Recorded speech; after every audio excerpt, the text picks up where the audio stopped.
অসমত কৃষকসকলে কৰিবলৈ লোৱা এবিধ কল খেতি হ'ল G9 কল খেতি। সমগ্ৰ ভাৰতবৰ্ষতে এই কলবিধে কৃষকৰ মাজত জনপ্ৰিয়তা লাভ কৰিছে।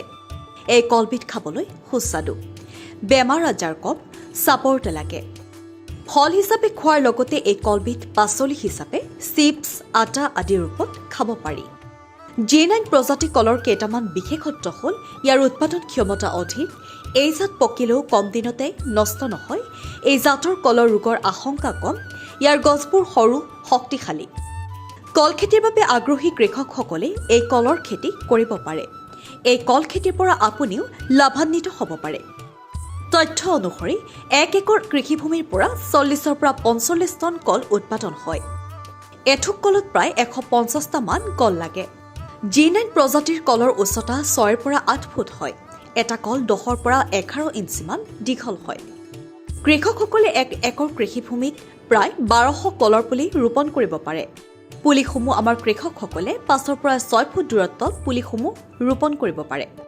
টিছু কালচাৰ পদ্ধতিৰে উৎপাদন কৰা পুলিত 10ৰ পৰা 11 মাহত কলগছত ফল লাগে আৰু 11ৰ পৰা 12 মাহৰ ভিতৰত কল ছিঙিব পৰা হয়।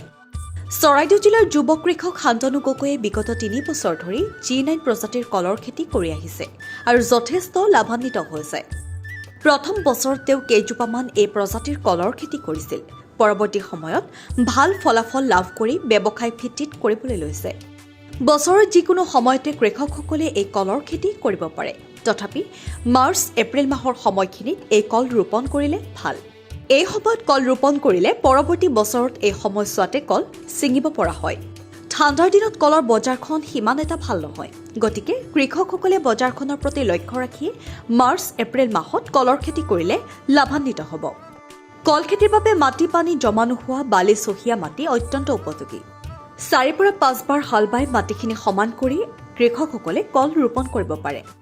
এক কথাত আমাৰ কৃষকসকলে অন্য কল খেতি কৰাৰ দৰে G9 প্ৰজাতিৰ কলৰ খেতি কৰিব পাৰে। পানীৰ ব্যৱস্থা কৰিব পাৰিলে নতুনকৈ কলৰ খেতি কৰিব বিচৰাসকলে ওচৰৰ কৃষি বিষয়া আৰু অভিজ্ঞ কলৰ খেতিয়কৰ পৰা পৰামৰ্শ নিশ্চয় ল'ব। পংকজ খনিকৰৰ ৰিপৰ্ট, অংকুৰিত অসম।